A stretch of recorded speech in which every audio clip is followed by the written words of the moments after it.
Good morning, my dear student. So today we'll learn mathematics subject. In mathematics today we'll continue our chapter number 4. The name of our chapter is Tick Tick Tick. Okay, so if your textbook, then open it, page number 46. See here, holidays are fun. Atif's holiday had begun. He was very excited. He had made some wonderful plans and wanted to tell his cousin Sabana. So he wrote her a letter. Okay, यहाँ पे आपको दिखाया गया है आतिफ जो है वो आतिफ के हॉलीडेज स्टार्ट हो गया है। वो बहुत ही एक्साइटेड है। क्यों एक्साइटेड है? क्योंकि हॉलीडेज में उसने वंडरफुल प्लान्स बनाए हैं और वो सारे प्लान्स है वो उसकी कज़िन सिस्टर सबाना को कहना चाहता है। सो उसने एक लेटर लिखा है जो अपने कज़िन सबाना को लिखा है। लेटर उसने लिखा है अजमेर से। डेट है 1/5/2006। ओके, डेट 1 है, मंथ 5 मंथ, यानी मैंने आपको अगले वीडियो में सिखाया आपको जो मंथ है उसको सीक्वेंस में याद रखना है। सो 5th मंथ कौन सा होगा? जनवरी, फरवरी, मार्च, अप्रैल एंड मई। सो 1 मई 2006 को उसने ये लेटर लिखा है। डियर सबाना आपा हेलो, यानी कि सबाना आपा जो है वो उससे बड़ी दीदी है तो उसके लिए उसने आपा वर्ड यूज़ किया है। How are you? I am fine here आपा, my holidays have started from today. उसने लिखा कि आप कैसे हो? मैं तो यहाँ पे फाइन हूँ और मेरे हॉलीडेज भी स्टार्ट हो गए हैं आज से। I am going to my nani's place on 5/5/2006, यानी कि हॉलीडे में मैं जो आतिफ जो है वो हॉलीडे में अपनी नानी के वहाँ जाने वाला है। और कौन सी डेट को जाने वाला है? 5/5/2006। सो आपको याद रखना है 5 मंथ 5 डेट और 2006 से उसके हॉलीडेज में वो नानी के घर इस डेट को जाने वाला है। I will back on 25/2006। Okay, वो 20 डेट को 5 मंथ के 20 डेट को वो वहाँ से वापस आने वाला है। My school will reopen on 30/6/2006, यानी कि 30 तारीख को 6 मंथ में 30 डेट को उसकी स्कूल रीओपन होने वाली है।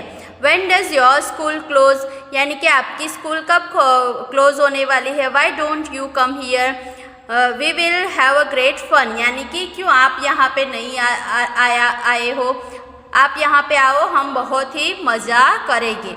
Bye for now Atif. Okay, so यहाँ पे आतिफ ने पूरा उसका जो शेड्यूल है, उसने क्या प्लान, कब से उसका हॉलीडे स्टार्ट होता है, कब वो कहाँ जाने वाला है, वो पूरा यहाँ पे दिखाया है।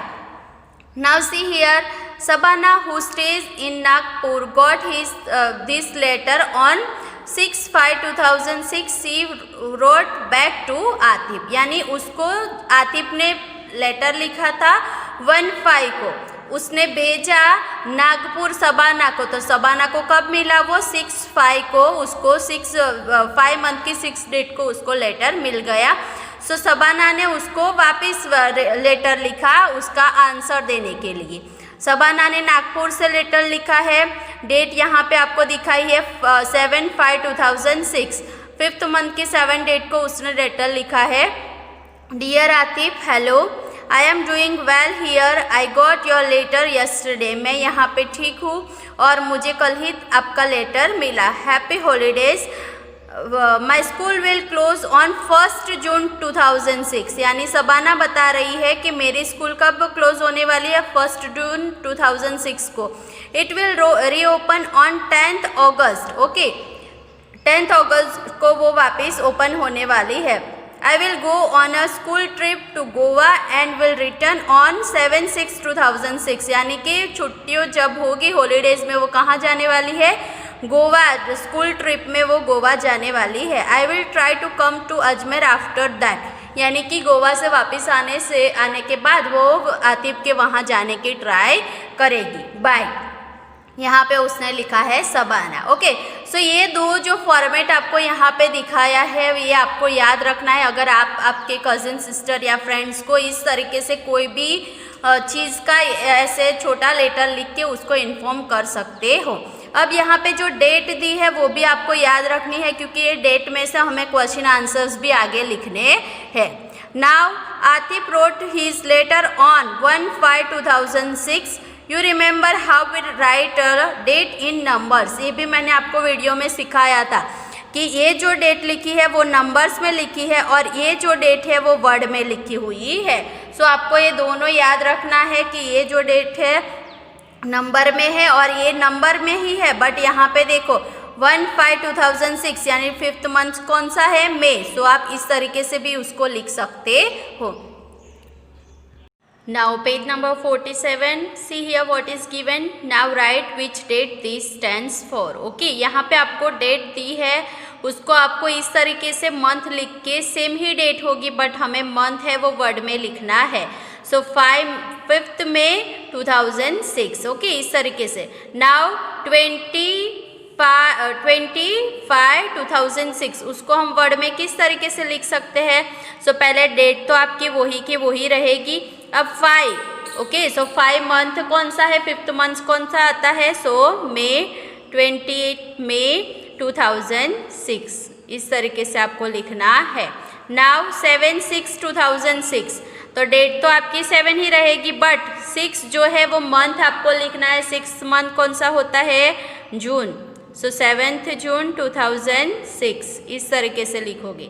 देन 1/1/2007 डेट सेम रहेगी। नाउ 1 मंथ वो सबको पता ही है, फर्स्ट मंथ कौन सा होता है, जनवरी। सो यहाँ आप लिखोगे 1 जनवरी 2007। देखो यहाँ पे 2007 आपको इस तरीके से लिखना है। ये 2006 ये इसका शॉर्ट फॉर्म यहाँ पे दिया गया है।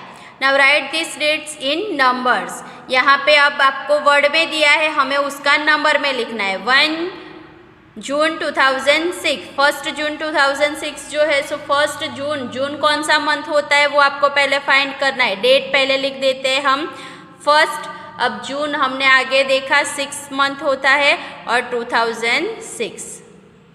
नाउ 38 मई 2006 तो डेट तो आपकी 30 ही रहेगी बट मई वो कौन सा मंथ होता है, मई, सो 5th मंथ होता है एंड 2006 इस तरीके से आप लिखोगे। नाउ 10th अगस्त 2007 डेट सेम रहेगी बट अगस्त मंथ कौन सा है, 8 मंथ, सो 10th अगस्त 2006। सो इस तरीके से आप ये जो वर्ड डेट दी गई है उसको हमने यहाँ पे नंबर में लिखी, यहाँ पे वो वर्ड में दी हुई है, मंथ उसके वर्ड में दिए गए हैं। सो ये दोनों तरीके से आपको नंबर और वर्ड में लिखना आना चाहिए। आपको मंथ की सीक्वेंस कम्प्लीटली याद होनी चाहिए।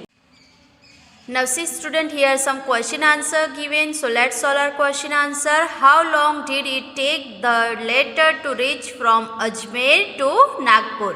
हमने जो लेटर देखा उसमें देखा कि किसने लिखा है लेटर, आतिफ ने अजमेर से लिखा है अपनी दीदी सबाना को Nagpur.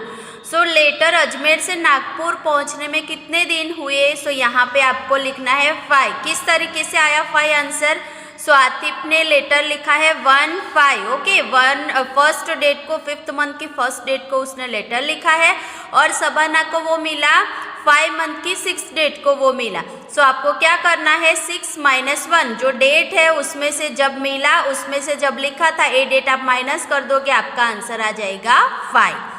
Now how many days will Atif spend at his nannies place, okay, Atif ने अपनी नानी के घर कितने दिन बिताए। तो आपको पहले तो उसका डायरी जो है उसमें से देखना पड़ेगा हमें कि उसका वैकेशन कब स्टार्ट हुआ था, उस वहाँ नानी के घर गया था वो 5th मंथ की 5th डेट को और वो वापस कब आया, 5th मंथ की 20 डेट को। सो वो जब आया वापस यानी 20 डेट को वो वापस आया और वो गया था 5 डेट को। सो हमें 20 में से 5 माइनस कर देना है, आपका आंसर आ जाएगा 15 डेज। तो टोटल उसने नानी के घर कितने दिन बिताए, 15 डेज, क्योंकि वो 5 डेट को गया था और 20 डेट को वो वापस आ गया। सो 20 - 5, सो 15 डेज उसने वहाँ पे पास किए। Now see here date, number of days, here one table is given, Shabana's holiday and Atif's holiday, okay. अब यहाँ पे हमें दोनों के हॉलीडेज कंपेयर करने हैं, फिर यहाँ आंसर लिखना है। सो दोनों की डेट भी हमें पता है, सबाना के हॉलीडेज कब स्टार्ट हुआ था, 1 जून से स्टार्ट हुआ था और कंप्लीट कब होने वाली है उसकी छुट्टी, 10 अगस्त को छुट्टी उसकी कंप्लीट होने वाली है। वैसे ही आतिफ के हॉलीडे स्टार्ट होते हैं 1 मई से। आप लेटर में देखोगे आपको डेट पता चलेगा। आतिफ की छुट्टी हो रही है 1 मई को और वो कंप्लीट कब होने वाली उसकी छुट्टी 13 जून को। ओके, सो ये डेज आपको किस तरीके से काउंट करना है से स्टूडेंट, यहाँ पे पहले तो शबाना जो है, शबाना की छुट्टी स्टार्ट होती है जून से। ओके, 1 जून, सो आपको जून लिखना है। देन जुलाई एंड अगस्त में उसकी छुट्टी कंप्लीट होती है। सो जून के कितने डेज हो गए 30 डेज, जुलाई के कितने डेज होते हैं 31 डेज। ये 2 मंथ को उसको पूरा वैकेशन मिल रहा है, बट अगस्त में 10 डेट तक ही उसका वैकेशन है। सो आपको 10 डेट को तो उसको स्कूल जाना है, तो 9 तक हमें काउंट करना है। सो टोटल डेज आपके कितने हो जाएंगे 30, 31 and 9। So 9 + 1 10, so 0 1 carry over, 3 + 3 9, 6 and 7। Okay, so इस तरीके से उसके टोटल डेज कितने हुए छुट्टी के, शबाना के 70 डेज। आपको ये जो डेट दी है ना वैकेशन की, और वैकेशन जब हुआ और जब रीओपन होने वाला, ये इसके डेज काउंट करने हैं। तो हमने वहाँ से काउंट किया जून, जुलाई एंड अगस्त के 9 डेट तक काउंट करना है। सो टोटल शबाना के छुट्टी के डेज हो रहे हैं 70। Count Atif's holiday. Okay, Atif's holiday, उसका हॉलीडे कहाँ से स्टार्ट हुआ था और कहाँ कंप्लीट हुआ, तो उसकी छुट्टियाँ स्टार्ट हुई थी 1 मई से और कंप्लीट हो रहे हैं 38 जून को। ओके, सो जून में आपको 30 डेट को तो उसकी स्कूल स्टार्ट हो जाएगी। सो हमें जून के 29 डेज काउंट करने हैं और मई तो 1 मई से उसका वैकेशन हो गया है। सो 1 मई से मई में कितने डेज आते हैं 31। सो आपको इस तरीके से काउंट करना है कि आतिफ की जो छुट्टियां है वो स्टार्ट हुई थी 1 मई से। सो 1 मई से 31 डेट तक हमें काउंट करना है पूरा मई मंथ, एंड जून में उसका 30 को तो स्टार्ट हो जाएगा। सो हमें 29 डेज उसके काउंट करने हैं क्योंकि 30 को तो उसकी स्कूल स्टार्ट हो जाएगी। सो 31 + 29, 1 + 9 10, so here 0 1 carry over, then 3 4 5 and 6। so total Atif के डेज कितने हो जाएंगे 60 डेज। ओके, सो यहाँ पे हमें दोनों का पता चल रहा है कि शबाना को कितने डेज की छुट्टी मिली 17 डेज, एंड आतिफ को कितने दिन की छुट्टी मिली 60 डेज की। Now who got longer holidays, दोनों में से किसको ज़्यादा छुट्टियाँ मिली, सो यहाँ देख के ही पता चलता है Shabana got longer holidays. Okay, now see student here, which long holidays do you get in the school, fill in the table. ये आपको अपने आप से अलग अलग तरीके से करना है, ये मैंने आपको रेफरेंस के लिए बताया है। एक बार हम देखते हैं occasion, date, from, to, number of days, यानी कि जो ओकेशन कौन कौन सी छुट्टियाँ, summer holidays, autumn break, winter break, holidays after the exam.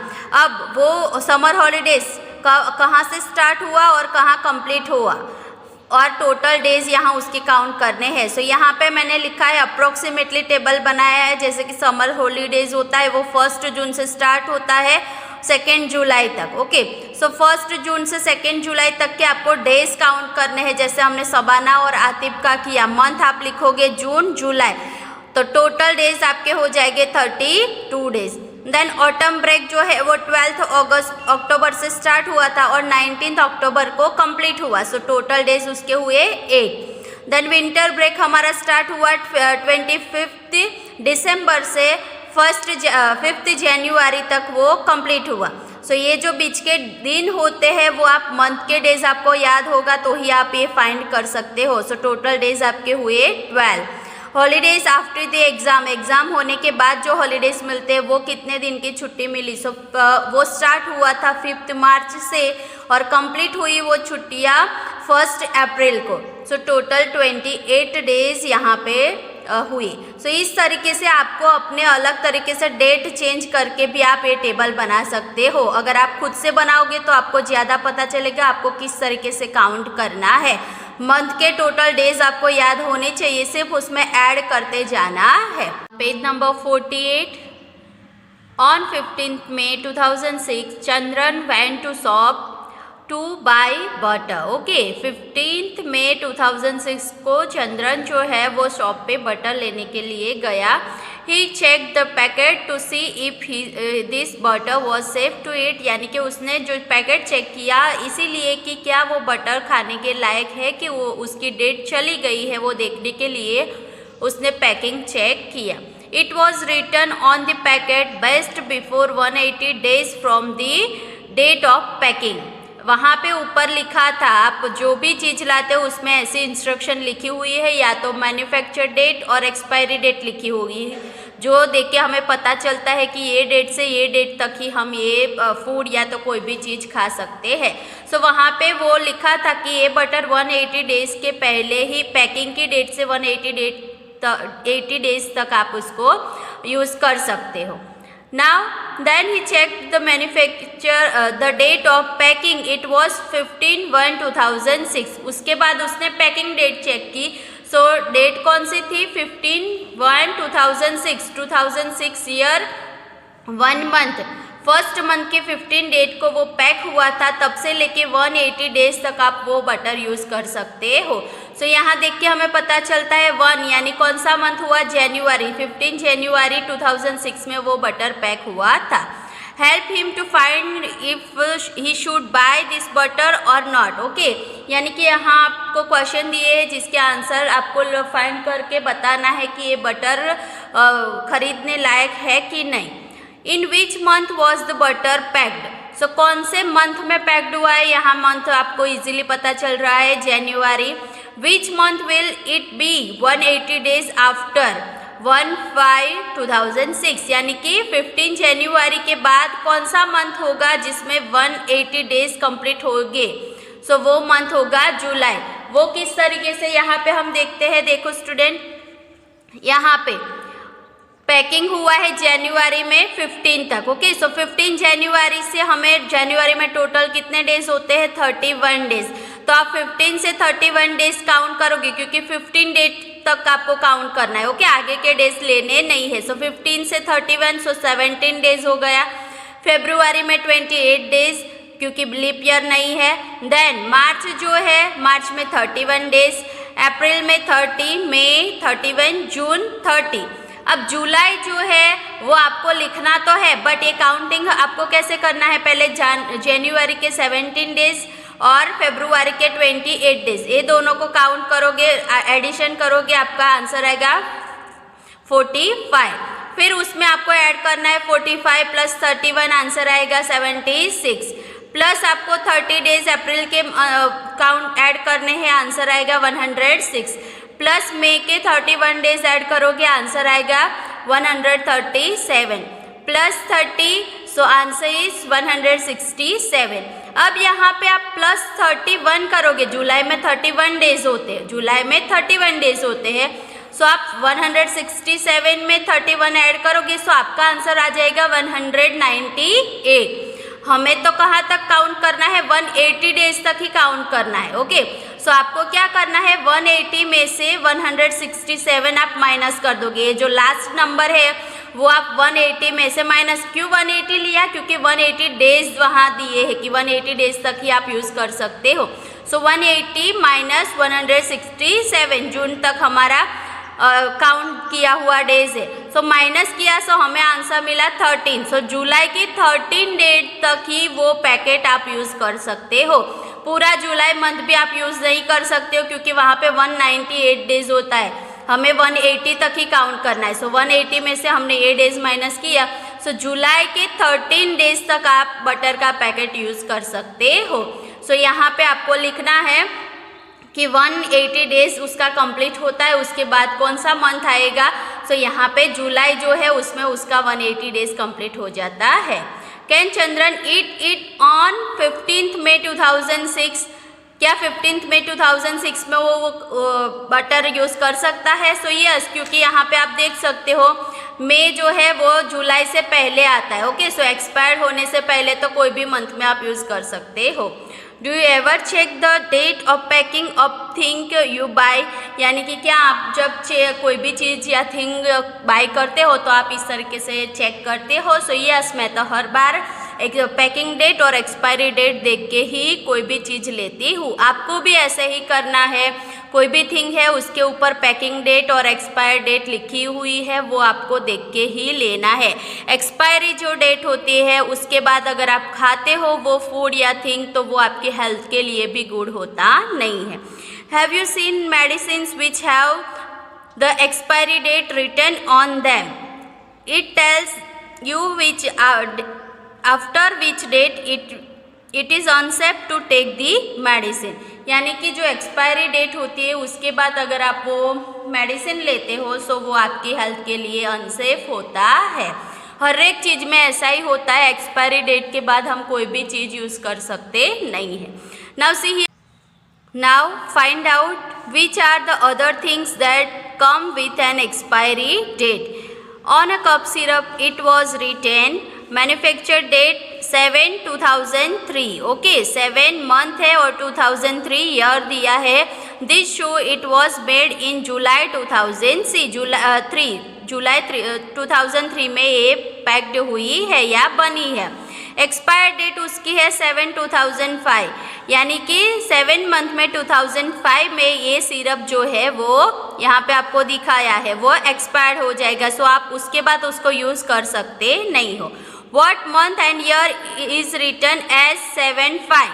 सो आपको जब ऐसे दो ही दिया है तो आपको सोच लेना है ये मंथ है एंड ये ईयर है। यहाँ पे कोई भी डेट दी नहीं है। सो ये मंथ एंड ईयर है। सो 7 मंथ हमने अभी सीखा, जुलाई होता है एंड ईयर है 2005। Would it be safe to take the cough syrup in September 2005? सो जुलाई के बाद आता है ना सितंबर। सो जुलाई में तो वो एक्सपायर्ड हो जाएगा, यहाँ एक्सपायर डेट जुलाई है। सो सितंबर में आप वो यूज़ कर सकते नहीं हो। So no, it would be not safe to take cup syrup in September 2005। Now page number 49, see here one story is given. Tutun missed the train. Tutun's school had closed for the summer holidays. He went to his grandma's place. He met a lot of his cousins there. He was enjoying himself and didn't want to go back home. यानी कि तुतुन जो है उसका summer holiday start हो गया है, school को close हो गई। सो वो हॉलीडेज़ में कहाँ गया है? ग्रैंड माँ के घर गया है। अब ग्रैंड माँ के घर वहाँ पे उसके सारे कज़िन को मिलके वो बहुत ही खुश हो गया और वहाँ वो बहुत ही एंजॉय कर रहा है। बट अभी उसको घर जाने का वक्त आ गया है। So see here, Tutun pack your bag, the train leaves at 5:30 in the evening. यानी कि तुतुन की मम्मा ने बोला कि अपने बैग पैक करो, हमारी ट्रेन जो है हमें घर जाना है। सो ट्रेन जो है वो 5:30 इवनिंग में आने वाली है। Here, oh no, we are going back so soon, I wish we miss our train. यानी तुतुन जो है वो बता रहा है कि अरे अभी तो घर जाने का वक्त आ गया और हम बहुत ही जल्दी घर जा रहे हैं। मैं तो सोच रहा हूँ कि शायद से हमारी ट्रेन मिस हो जाए तो अच्छा है। Tutun and his parents reach at the station at 5:15, but guess what, they had actually miss the train. यानी तुतुन और उसके पेरेंट्स है वो प्लेटफॉर्म पे यहाँ दिखाया है आपको, देखो पिक्चर में। वो सब प्लेटफॉर्म पे कितने बजे पहुँच गए? 5:15 को, जबकि उनकी ट्रेन कब है? 5:30 को है। फिर भी वो 15 मिनट पहले वहाँ पे प्लेटफॉर्म पे पहुँच गए हैं, बट फिर भी वो उन्होंने उनकी जो ट्रेन है वो मिस्ड कर दी। क्यों ऐसा हुआ? See here, hurray, that mean I am not going back. यानी कि उनकी ट्रेन मिस हो गई। सो तुतुन खुश हो गया और वो बोलने लगा कि ये अच्छा हुआ, अब तो हमें घर जाना, आज घर जाना नहीं है। बट यहाँ पे हमें फाइंड करना है कि ट्रेन 5:30 को थी और वो 5:15 को पहुँच गए थे, फिर भी क्यों उन्होंने ट्रेन मिस्ड कर दी। सो ये सोचने के लिए हमें 12 आवर्स एंड 24 आवर्स की क्लॉक पहले समझनी होगी। Now see student, here the picture of clock is given and this is 24 hour clock. Okay, कौन सी क्लॉक है? 24 आवर्स वाली क्लॉक है। हम जनरली 2 टाइप की क्लॉक यूज़ करते हैं, एक 12 आवर वाली क्लॉक यूज़ करते हैं एंड दूसरी वाली है वो 24 आवर्स वाली क्लॉक होती है। अब आप देखते हो डेली जब हम 12 आवर वाली क्लॉक जो यूज़ करते हैं उसमें हम जब सुबह का टाइम है वो दिखाने के लिए AM यूज़ करते हैं, है ना, और दोपहर 12 बजे के बाद हम क्या लिखते हैं PM। तो हमें पता चल जाता है कि ये सुबह का टाइम है या मॉर्निंग का टाइम। अगर कुछ टाइम है AM PM देख के हमें पता चल जाता है। वो कब हम यूज़ करते हैं? 12 आवर में। ओके, 12 आवर में हम AM PM यूज़ करते हैं। बट ये जो है 24 आवर्स वाली क्लॉक, उसमें क्या होता है कि 12 o'clock के बाद आपको क्या कर देना है, 12 o'clock के बाद जब फिर से 1 o'clock होता है तब आपको 1 की जगह 13 लिख देना है, 2 की जगह 14, देन 3, 15, 4, 16, 5, 17, 6, 18, 7, 19, 8, 20, 9, 21, 10, 22, 11, 23।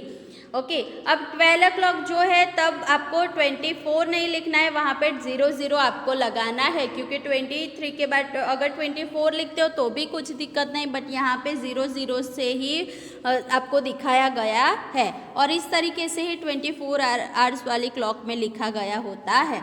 सो यहाँ से हमें पता चलता है कि अगर वहाँ पे 1 o'clock है 24 में, 12 o'clock में 1 o'clock है तो 24 में हमें क्या लिखना है? 13, 2 o'clock की जगह 14। सो इस तरीके से आप 12 एंड 24 आवर्स वाली दोनों क्लॉक कंपेयर कर सकते हो। अगर आपको दिखाया है कि 1:30, सो आप क्या लिखोगे? 13:30। Okay, now page number 50।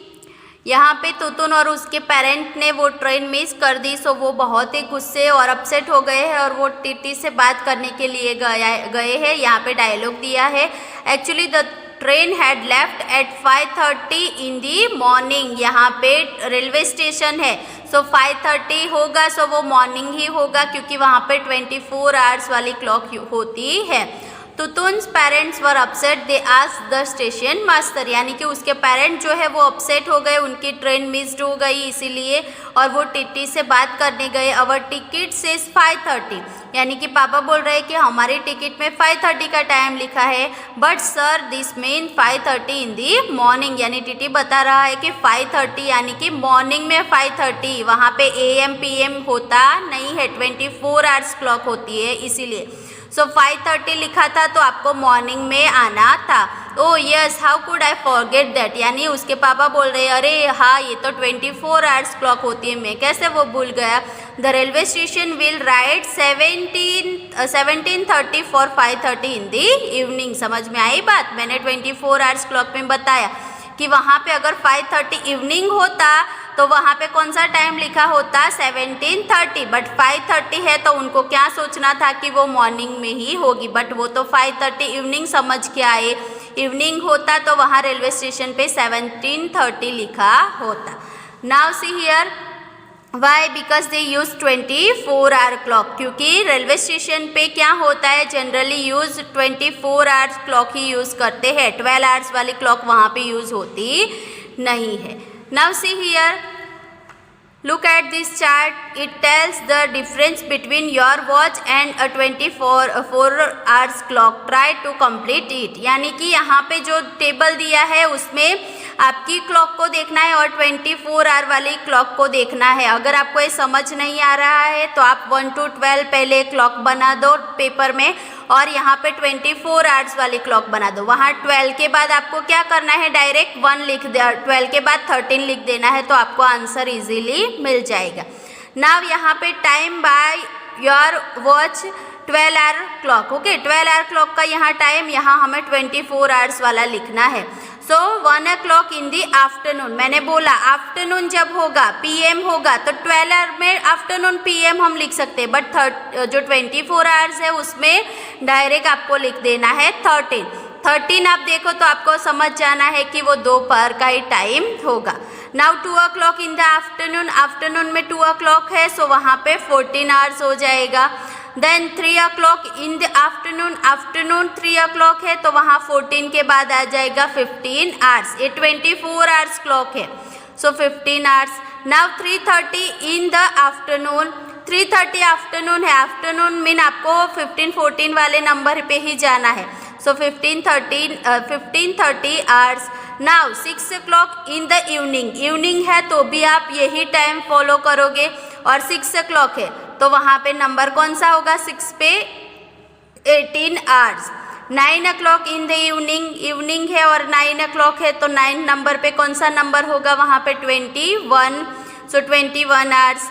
Then 12 o'clock at midnight, देखो 12 o'clock मैंने बोला कि मिड नाइट है, और वापस से जब 24 आवर्स में क्लॉक आती है तो वहाँ पे आपका टाइम हो जाएगा 00 आवर्स, क्योंकि 24 आवर्स में हमने क्लॉक में देखा क्या लिखा हुआ था, 12 के ऊपर 00, सो यहाँ पे आपको लिखना है 00 आवर्स। तो आप इस तरीके से 12 आवर क्लॉक और 24 आवर क्लॉक दोनों आपको नोटबुक में भी बनानी है, जिससे आप इजीली ये टाइम फाइंड कर सको। जो मैंने आपको अभी सिखाई क्लॉक, पहले लिख देना है 1 to 12, और अंदर की साइड आप लिखोगे 1 के नीचे 13, 12 के नीचे 14। ओके, सो इस तरीके से आपको लिखना है 1 to 12 and 12 hours clock and 24 hours clock. Now page number 51. Now can you tell why a 24-hour clock is called show? Suppose a train leaves at 8:30 at night. The time written on the railway ticket would be, यानी कि अगर train 8:30 night को leave होने वाली है तो ticket पे कौन सा टाइम लिखा होगा। सो मैंने आपको सिखाया 12 आवर्स ट्रेन है, यानी रेलवे स्टेशन पे ऑलवेज 24 आवर्स क्लॉक यूज़ होती है ना। सो 8:30 को वो लीव होने वाली है, सो वहाँ पे रेलवे टिकट पे कौन सा टाइम लिखा होगा।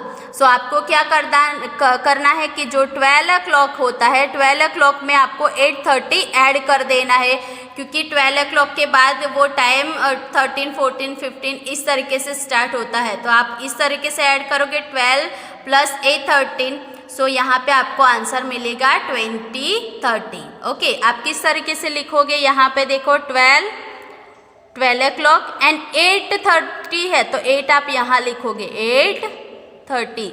मिनट एंड आवर्स आपको मिक्स नहीं कर देने हैं। देन हियर 0, यहाँ पे 0, 3। Now 8, 9 and 10, so here 0 and 1 carry, 1 + 1 2। Okay, so आपका आंसर आएगा 20:30। Now see, in a 12-hour clock, each time comes twice a day. So 5:30 in the morning is 5:30 a.m. 5:30 in the evening is 5:30 p.m. ये मैंने आपको clock में समझाया। अगर 12-hour clock है तो उसमें कोई भी टाइम है वो 2 टाइम आएगा, एक तो सुबह में 5:30 होगा एंड शाम को 5:30 होगा। सुबह का 5:30 आप AM लिखोगे, शाम का 5:30 आप PM लिखोगे, वो 12-hour क्लॉक में होता है। मैंने आपको समझाया AM PM। Then what about 12:30 in the afternoon, यानी अगर आफ्टरनून में 12:30 हुआ है सो उसका क्या मीनिंग होता है। सो यहाँ पे उसमें क्या लिखा होगा, दैट इज 12:30 PM, क्योंकि 12 के बाद वहाँ पे PM स्टार्ट हो जाता है ना। 12 के बाद 5 मिनट भी है, 12:05 तो भी हम PM ही लिखते हैं। सो 12:30 PM।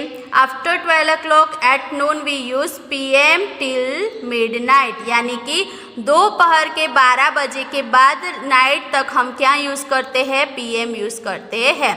और सुबह से लेके दोपहर के 12 तक हम AM यूज़ करते हैं, और दोपहर के बाद हम PM यूज़ करते हैं। Now see here, you must have noted the time of sunrise and sunset. Right here using AM PM. So यहाँ पे हमें time of sunrise and time of sunset, तो सनराइज ऑलवेज मॉर्निंग में होता है, so around 6-5 AM जो sunrise हो जाता है। एंड सनसेट, यानी सनसेट जो है वो दोपहर के बाद शाम को होता है, सो वहाँ हमें PM लिखना है।